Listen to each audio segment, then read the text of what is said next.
Bismillahirrahmanirrahim. Assalamualaikum warahmatullahi wabarakatuh. Waalaikumsalam warahmatullahi wabarakatuh. Pertama-tama, marilah kita panjatkan puji dan puji syukur atas kehadirat Allah Subhanahu wa taala yang selalu senantiasa melimpahkan rahmat, taufik dan hidayahnya. Tak lupa pula salawat dan salam semoga tetap tercurahkan kepada junjungan Nabi kita Nabiullah Muhammad sallallahu alaihi wasallam beserta keluarga dan para sahabat-sahabatnya, karena berkat beliaulah kita dapat menikmati hidup yang penuh dengan kemuliaan ini. Amin ya rabbal alamin. Sebelumnya, perkenalkan nama saya Muhammad Aldiansa. Di sini saya sebagai moderator dan perkenalkan juga rekan-rekan saya yaitu Saudari Irnawati dan Saudari Bubese. Untuk mengefisienkan waktu, saya akan mempersilahkan kepada rekan saya untuk memaparkan materi. Kepada Saudari Irna, dipersilahkan. Terima kasih. Baik, terima kasih kepada moderator telah mempersilahkan saya untuk memaparkan materi mengenai komunitas dan pengembangan masyarakat dalam perspektif sosiologi. Bismillah. Assalamualaikum warahmatullahi wabarakatuh. Baik, langsung saja. Istilah masyarakat dalam bahasa Indonesia sering merupakan terjemahan dari bahasa Inggris, society dan community. Konsep masyarakat yang berasal dari society berbeda dengan konsep masyarakat yang bersumber dari community. Karena dari perspektif sosiologi, pengertian society berbeda dari community. Dalam hal ini, istilah masyarakat diterjemahkan dari kata atau konsep community. Oleh karena itu, agar istilah atau konsep masyarakat tersebut tidak rancu atau bermakna ganda, maka dalam materi ini istilah atau konsep community diterjemahkan sebagai komunitas. Selanjutnya, pengertian komunitas. Yang pertama, komunitas ialah suatu unit atau kesatuan sosial yang terorganisasikan dalam kelompok-kelompok dengan kepentingan bersama, baik yang bersifat fungsional maupun yang mempunyai teritorial. Yang kedua, komunitas ialah suatu warga setempat atau community yang dapat dibedakan dari masyarakat lebih luas, society yang tingkat interaksinya tinggi dan mempunyai kebutuhan bersama. Perbedaan komunitas atau community dan masyarakat atau society. Kalau community lebih kecil sedangkan masyarakat lebih besar. Community bersifat homogen sedangkan masyarakat heterogen. Komunitas menekankan pada solidaritas mekanik, sedangkan masyarakat menekankan pada solidaritas organik. Komunitas partisipatif efektif, sedangkan masyarakat produktivitas efisiensi. Komunitas relatif otonom, sedangkan masyarakat dependen. Komunitas dalam perspektif sosiologi. Komunitas atau community dalam perspektif sosiologi adalah warga setempat yang dapat dibedakan dari masyarakat lebih luas atau society melalui kedalaman perhatian bersama atau oleh tingkat interaksi yang tinggi. Ada 3 unsur-unsur perasaan komunitas. Yang pertama, seperasaan, yang kedua, sepenanggungan, dan yang terakhir, saling memerlukan. Ada 2 tipe komunitas, yaitu komunitas pedesaan atau rural community dan komunitas perkotaan atau urban community. Ciri-ciri komunitas kehidupan agama di pedesaan baik, sedangkan di perkotaan kurang baik. Pembagian kerja warga komunitas di pedesaan kurang tegas, sedangkan di perkotaan tegas. Jalan pikiran komunitas di pedesaan rasional, sedangkan di perkotaan lebih rasional. Faktor waktu di pedesaan penting, sedangkan di perkotaan lebih penting. Peluang kerja warga komunitas di pedesaan sedikit, sedangkan di perkotaan banyak. Perubahan sosial di pedesaan lambat, sedangkan di perkotaan cepat. Tipe-tipe komunitas.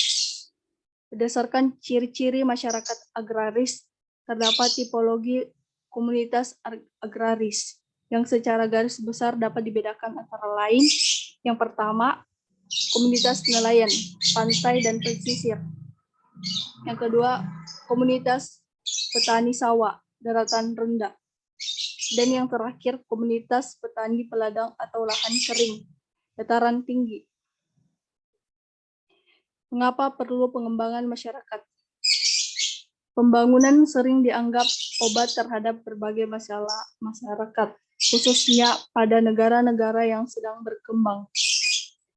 Permulaan pendekatan pembangunan adalah dikemukakannya teori pertumbuhan oleh kelompok ekonom ortodoks. Teori ini menjelaskan bahwa pembangunan sebagai pertumbuhan ekonomi yang pada akhirnya diasumsikan akan meningkatkan standar kehidupan. Clark, 1991.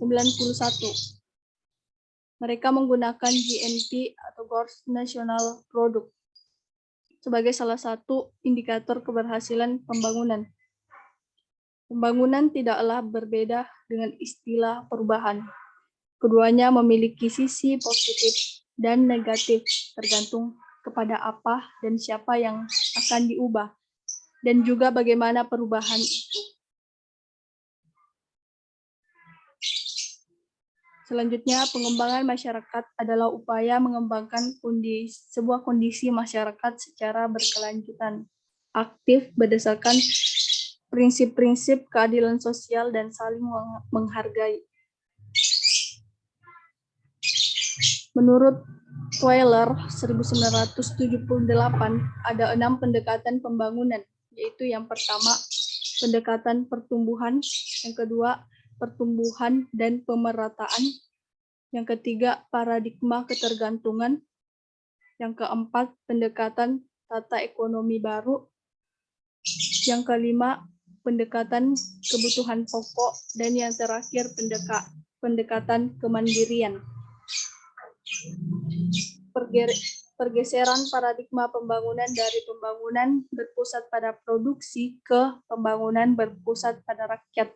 Ciri-cirinya yaitu kalau pembangunan berpusat pada rakyat, desentralisasi, bukan sentralisasi.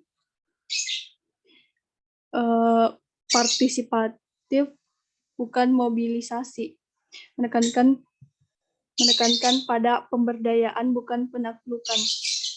Menekankan pada pelestarian, bukan eksploitasi. Mengembangkan jejaring sosial, bukan hubungan fungsional. Teritorial, bukan nasional. Keswadayaan lokal, bukan ekonomi konvensional. Baik, itulah tadi pemaparan dari saya. Kurang lebihnya mohon dimaafkan. Saya akhiri dengan ucapan billahi fisabilil haq wastabiqul khairat. Wassalamualaikum warahmatullahi wabarakatuh. Saya kembalikan ke moderator. Baik, itulah tadi pemaparan materi dari Saudara Irna. Selanjutnya sesi tanya jawab. Di sini ada 2 pertanyaan dari kelompok lain. Pertama, coba jelaskan 3 unsur perasaan komunitas. 2, mengapa perlu adanya pengembangan masyarakat?